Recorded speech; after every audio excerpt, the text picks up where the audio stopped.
Standard kandungan 8.1 kerosakan makanan. Terdapat 3 standard pembelajaran. Pertama, murid boleh menjelas dengan contoh ciri makanan yang telah rosak. Kedua, murid boleh menyatakan bahawa kerosakan makanan disebabkan oleh tindakan mikroorganisma. Ketiga, murid boleh menjelaskan pemerhatian tentang kerosakan makanan melalui lakaran, TMK, penulisan atau lisan secara kreatif. Sejarah pengawetan makanan telah bermula 500,000 tahun sebelum Masihi. Memasak makanan menggunakan api merupakan kaedah pengawetan terawal dalam tamadun manusia. Dan pada tahun 1862, Louis Pasteur menemui kaedah menghapuskan bakteria secara pemanasan dan penyejukan cecair.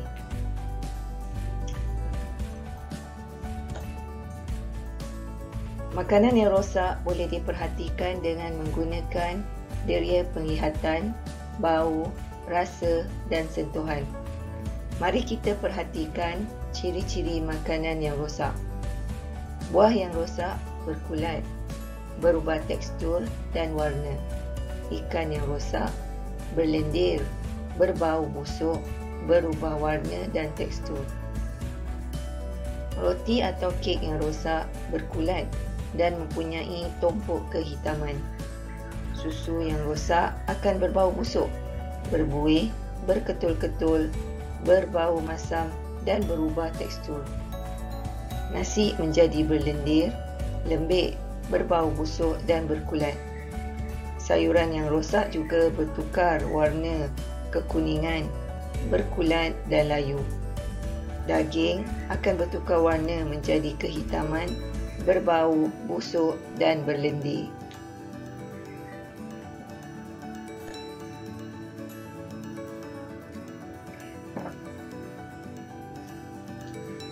Punca kerosakan makanan adalah disebabkan oleh tindakan mikroorganisma.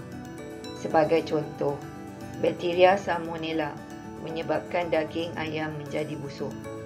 Manakala tindakan fungi seperti Penicillium menyebabkan roti menjadi rosak. Murid-murid boleh menjalankan aktiviti pemerhatian mereka sendiri di rumah.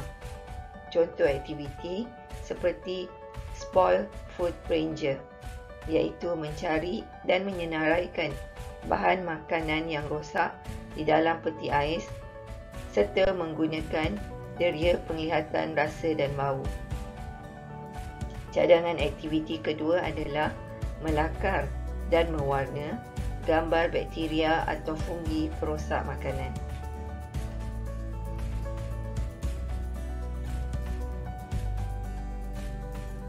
Standard kandungan 8.2 pengawetan makanan. Terdapat 7 standard pembelajaran.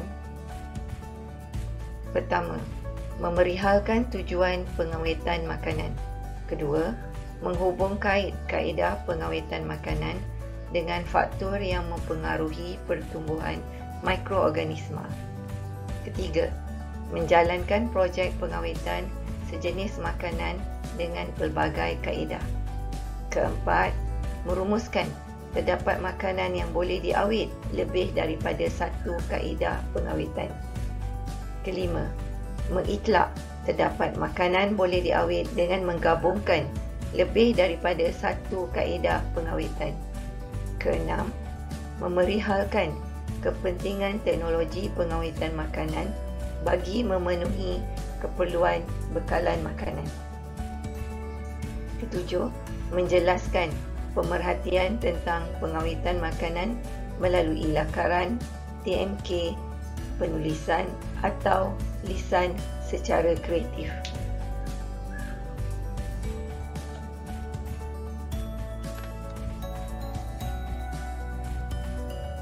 Tujuan utama pengawetan makanan adalah agar makanan boleh bertahan lebih lama. Di samping itu, ia juga membantu para petani mengurangkan lambakan buah dan sayuran. Teknologi pengawetan juga dapat mengurangkan pembaziran makanan dan dapat menampung keperluan makanan dunia. Pengawetan makanan ialah kaedah pemprosesan makanan yang boleh menghalang atau melambatkan proses hidup mikroorganisma. Terdapat beberapa faktor yang mempengaruhi pertumbuhan mikroorganisma. Tanpa salah satu faktor ini, mikroorganisma tidak boleh hidup atau tidak aktif. Faktor yang pertama adalah udara. Kedua, air. Ketiga, suhu yang tinggi. Keempat, suhu yang rendah. Dan yang kelima, keasidan yang tidak sesuai.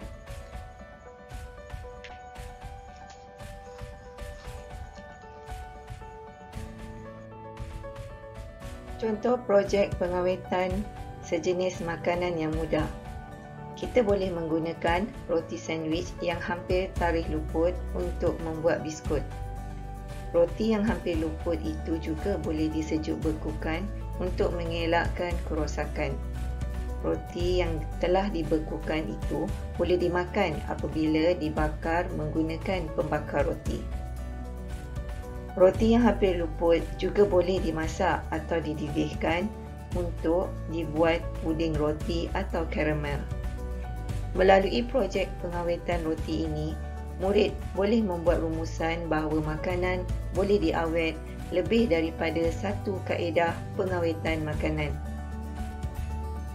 Mengambil contoh buah rambutan, murid boleh mengitlak bahawa terdapat gabungan kaedah pengawetan untuk mengawet satu jenis makanan. Contoh, buah rambutan di dalam tin adalah gabungan 3 kaedah pengawetan. Pertama, pendidihan. Kedua, penjerukan. Dan ketiga, pengetinan.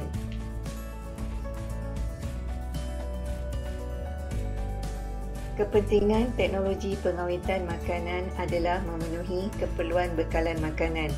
Sebagai contoh, buah-buahan bermusim seperti durian di negara kita boleh dinikmati sepanjang tahun dan mudah diangkut dan dipasarkan ke luar negara. Makanan yang diawet atau ditinkan boleh disimpan lebih lama untuk memenuhi keperluan bekalan makanan, terutamanya waktu kecemasan seperti banjir, kemarau atau peperangan. Murid boleh menjelaskan pemerhatian tentang pengawetan melalui rakaman video tentang satu cara pengawetan makanan serta memuat naik di laman media sosial untuk tujuan promosi atau jualan. Selain itu, murid boleh membuat kad pop-up buah untuk menyarankan kaedah pengawetan yang sesuai buah tersebut.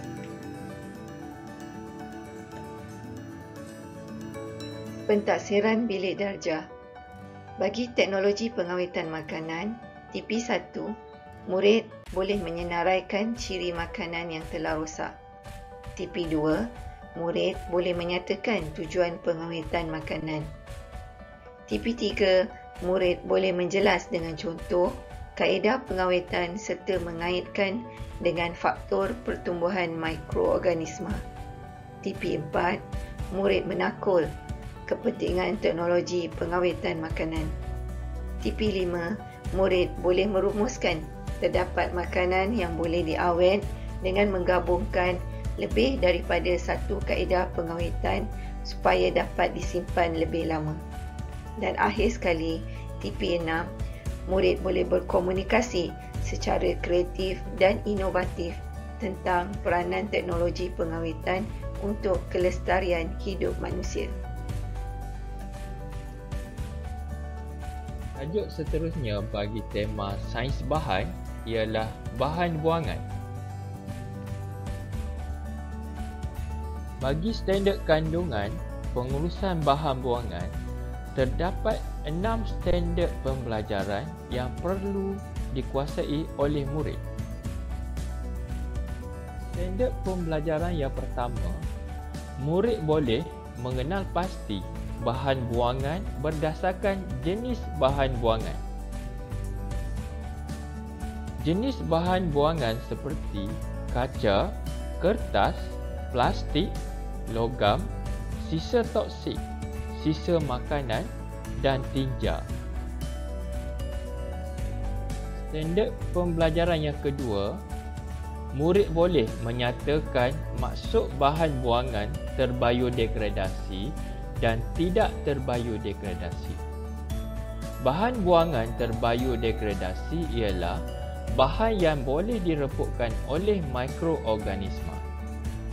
Bahan buangan tidak terbiodegradasi ialah bahan yang tidak boleh direpukkan oleh mikroorganisma.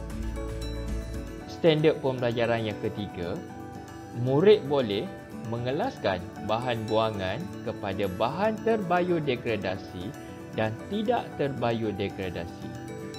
Seperti paparan pada slide, bahan buangan terbiodegradasi seperti sisa makanan, kertas, bahan kumuh dan tinja. Manakala bahan buangan tidak terbiodegradasi seperti plastik, kaca, logam dan sisa toksik. Standard pembelajaran yang keempat, murid boleh menakul penggunaan bahan terbiodegradasi dan tidak terbiodegradasi secara berhemah. Di sini, murid perlu mengetahui kenapa perlu bahan buangan terbiodegradasi dan tidak terbiodegradasi digunakan secara berhemah. Berdasarkan paparan yang telah disediakan, sekiranya bahan tidak terbiodegradasi digunakan secara tidak berhemah, menyebabkan terdapat longgokan yang banyak bahan buangan tersebut. Kesan pembuangan bahan buangan tidak terbiodegradasi boleh menyebabkan pembiakan nyamuk Aedes, pencemaran, saliran tersumbat, banjir kilat. Apabila perkara-perkara ini berlaku, ia boleh memberi kesan kepada manusia seperti menyebabkan penyebaran penyakit berjangkit.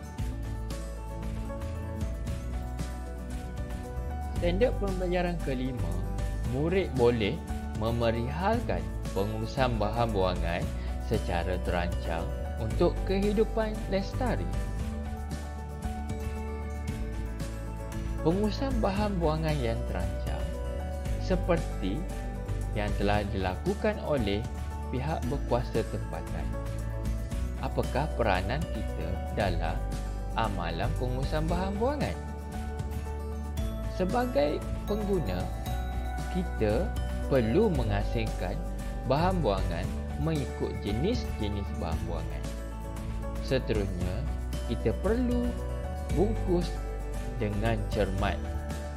Bagi bahan buangan terbiodegradasi, kita boleh menghasilkan baja kompos. Selain itu, kita juga boleh mengamalkan amalan 3R. Pentaksiran bilik darjah. Bagi tajuk bahan buangan, TP1, murid menyatakan contoh bahan buangan. TP2, mengelaskan bahan buangan kepada bahan terbiodegradasi dan tidak terbiodegradasi. TP3, menjelaskan melalui contoh pengurusan bahan buangan secara terancang.